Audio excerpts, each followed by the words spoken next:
আমার সাথে অন্যায় হয়েছে, অবিচার হয়েছে, আমার পরিবারের সাথে হয়েছে, আমার বাবাকে হত্যা করা হয়েছে, আমার মার সাথে অন্যায় করা হয়েছে, তাকে অত্যাচার করা হয়েছে, আমার ভাই মৃত্যুবরণ করেছে এই অত্যাচারের কারণে। লিডার যে হয় সে সবার দুঃখ কষ্ট শুনে, কিন্তু লিডারের কষ্ট কে শুনবে? প্রিয় দর্শক মণ্ডলী, দেশ স্বাধীন করেছেন, তারেক রহমানকে নিয়ে অনেক বাহবা দিচ্ছেন, নেতাকর্মীরা অনেক কিছু করতেছেন, তারেক রহমানের জন্য আপনার মন কাঁদে। আপনাদের কষ্ট তারেক রহমান দেখবে, তারেক রহমানের কষ্ট কে দেখবে? প্রিয় দর্শক মণ্ডলী, অনেকেই অনেক ধরনের কথা ফেসিস যাওয়ার পরে মন খুলে বলেছেন, আমরাও অনেক ধরনের প্রতিবেদন আপনাদের সামনে প্রকাশ করেছি, কিন্তু আজকের প্রতিবেদনটি একটু সবার থেকে ব্যতিক্রম। আমি যদি পারতাম এই ভিডিওটি সবাইকেই পরিপূর্ণ দেখাতাম। আমি বিএনপি, আওয়ামী লীগ বা জামাত কোনো দলকেই সাপোর্ট করি না, কিন্তু একজন ব্যক্তির এতটা কষ্ট, এতটা নির্যাতন তিনি সহ্য করছেন, আমরা সোশ্যাল মিডিয়ায় কাজ করি, এই নিউজগুলো আপনাদের সামনে উপস্থাপনা করে এটা আমাদের দায়িত্ব। সেই দায়িত্ববোধ থেকে আজকে এমন কিছু কথা তারেক রহমানের তুলে ধরব যে কথাগুলো তারেক রহমানের আগে কখনো বলে নাই, এবং আমি মনে করছি প্রত্যেকটা নাগরিকেই এই বক্তব্যটি শোনা দরকার। আপনি যে দলই করেন কোনো সমস্যা নেই, কিন্তু তারেক রহমানের এই কথাগুলো আপনার শোনা দরকার। তার সাথে কি ঘটেছে, তার বাবার সাথে, তার ভাইয়ের সাথে, তার সাথে লন্ডনে পর্যন্ত সকল কিছু বিস্তারিত আজকের ভিডিওতে জানতে পারবেন। এবং সেই সাথে বিএনপির নেতাকর্মীরা আপনাদেরকে বলতেছি, লিডারের বক্তব্য শুনে লিডারের মতো চলার চেষ্টা করেন, বেশি বামসাম কইরেন না। জনগণ সব কিছুর মূল শক্তি, জনগণের পাওয়ার কিন্তু আওয়ামী লীগ দেখছে। তো আপনারা বি কেয়ারফুল। চলেন আজকের ভিডিওটি একটু পরিপূর্ণ দেখবেন, আমি আশা করছি অনেক অজানা কিছু জানবেন। তার আগে চ্যানেলে যারা নতুন আসছেন দয়া করে চ্যানেলটি সাবস্ক্রাইব করে দেবেন। বিএনপি, জামাত, ইসলাম যে দলই করেন না কেন সবাই আজকের ভিডিওতে একটা লাইক করে দেবেন। চলেন তারেক রহমানের সাথে কি নির্যাতন এবং কি কথাগুলো তিনি বলতেছেন সকলের শোনা দরকার, একটু শুনে আসি। আমার সাথে অন্যায় হয়েছে, অবিচার হয়েছে, আমার পরিবারের সাথে হয়েছে, আমার বাবাকে হত্যা করা হয়েছে, আমার মার সাথে অন্যায় করা হয়েছে, তাকে অত্যাচার করা হয়েছে, আমার ভাই মৃত্যুবরণ করেছে এই অত্যাচারের কারণে। আজকে এর জবাব যদি আমাদেরকে দিতে হয়, এই অন্যায় অত্যাচারের, আপনাদের সাথে যে অন্যায় হয়েছে, আমাদের বহু নেতাকর্মী, বাবা মারা গিয়েছে, মা মারা গিয়েছে, স্বজন মারা গিয়েছে, হাত করা অবস্থায় তাকে জানাজা পড়তে বাধ্য করেছে, আমাদের বহু সহকর্মী মারা গেছে জেলখানার ভিতরে হাত করা পড়া অবস্থায়। নিশ্চয়ই আপনাদের সেগুলো মনে আছে। এখন আমরা যদি এই সকল অন্যায়ের, অবিচার, অত্যাচারের জবাব দিতে চাই, যদি জবাব দিতে হয়, তাহলে তারা যা করেছে সেভাবে করলে জবাব দেওয়া হবে না, তাহলে তাদের আর আমাদের মধ্যে কোনো পার্থক্য থাকলো না। সে অধম বলে কি আমরাও অধম হব নাকি? আমাদেরকে যদি জবাব দিতে হয়, আমাদের 31 দফা যদি আমরা সফল করতে পারি, তাহলেই জবাব দেওয়া হবে।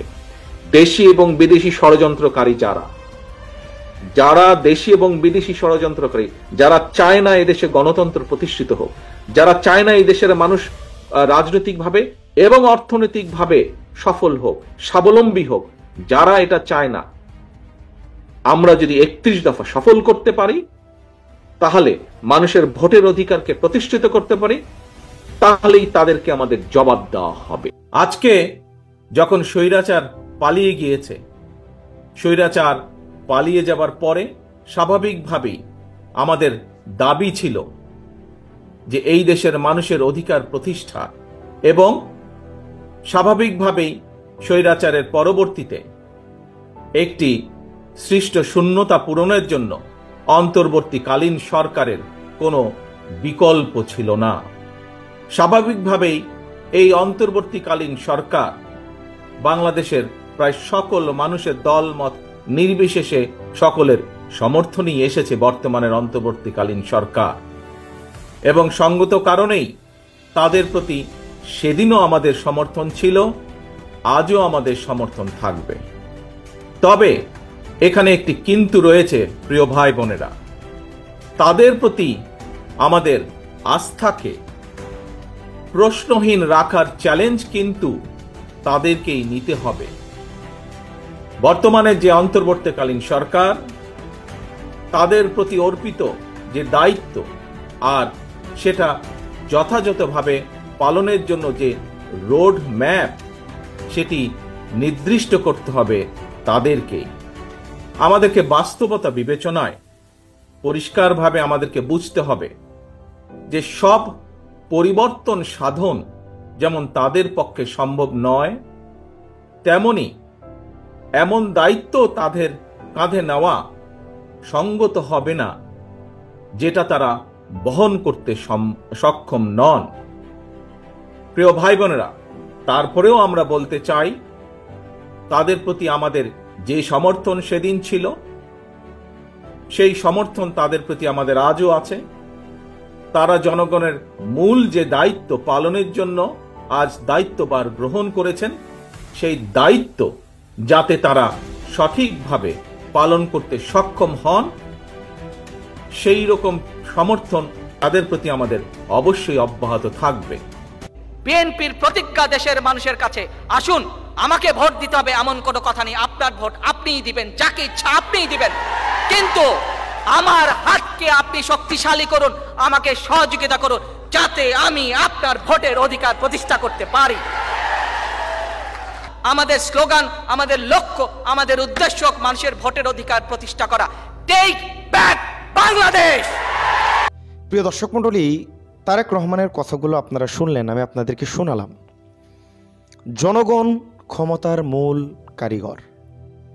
জনগণকে মাইনাস করে কোনো কিছু করতে পারবেন না আপনারা। তারেক রহমানের শুরুর থেকে এখনকার সকল কথাই আমার কাছে যৌক্তিক মনে হয় এবং ভালো লাগে।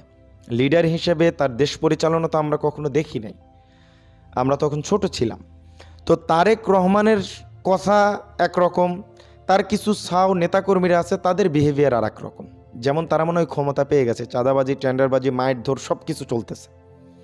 দল পুনর্গঠন করতে হবে এমনভাবে যারা দেশকে ভালোবাসে, দেশের জন্য কাজ করতে চায়। 15 বছর ফ্যাসিস্ট আওয়ামী লীগ সরকারের মতো সরকারকে জনগণ নামাইছে। তো বিএনপির উচিত যে ক্ষমতার অপব্যবহার না করা। এখনই যা শুরু হচ্ছে, তারেক রহমানের কথা আমার খুব ভাল লাগে। আমি ব্যক্তিগতভাবে যার বক্পি নাকির ভাল লাগে, তারেক রহমানের কথাগুলো আমার ভাল লাগে। নেতৃত্ব কিন্তু এখনও দেখি না, আমি কিন্তু সাপোর্টে কথা বলতেছি না, আবার ভুল বুঝছেন না আপনারা, বুঝেন নাই তো। তার যে কথা, একজন লিডারের কথা যেরকম হওয়া দরকার, সেম। ভোট আপনি কাকে দিবেন সমস্যা নেই, দেন, কিন্তু জনগণ মূল শক্তি। জনগণ যদি মুখ ফিরায় নেয়, বিএনপির এত নেতাকর্মী যে কোনো টাইম ছক্কা হয়ে অন্য দল আসতে পারে, যে কোনো কিছু হতে পারে এই নির্বাচনে। এত সহজ করে যে বিএনপির এত লক্ষ কর্মীর সমর্থক না, এত বেশি মানে এক্সপেকটেশন, এত আশা ভরসা করা আসলে ভালো না। জনগণের কাছে যান, জনগণকে ভালোবাসা দেন, তাদেরকে আশ্বস্ত করেন। মির্জা ফখরুল ইসলাম আলমগীর যেভাবে কথাবার্তা বলতেছে, মানুষের 5ই আগস্টের পর বিএনপির প্রতি মানুষের যে ভালোবাসা ছিল, এখন দেখবেন 20% কমে গেছে। এটা মিলায় নিয়েন। তো যাই হোক, তারেক রহমানের জন্য শুভকামনা। খুব দ্রুত দেশে এসে দলকে পুনর্গঠন করেন, সুষ্ঠু শান্তিমতো একটা নির্বাচন করেন। যদি আপনারা আসেন, অবশ্যই দেশের জন্য ভালো করবেন, এই আশা ব্যক্ত করে আজকের ভিডিও এখানেই শেষ করছি। ভালো থাকবেন, সুস্থ থাকবেন। আসসালামু আলাইকুম রহমতুল্লাহ।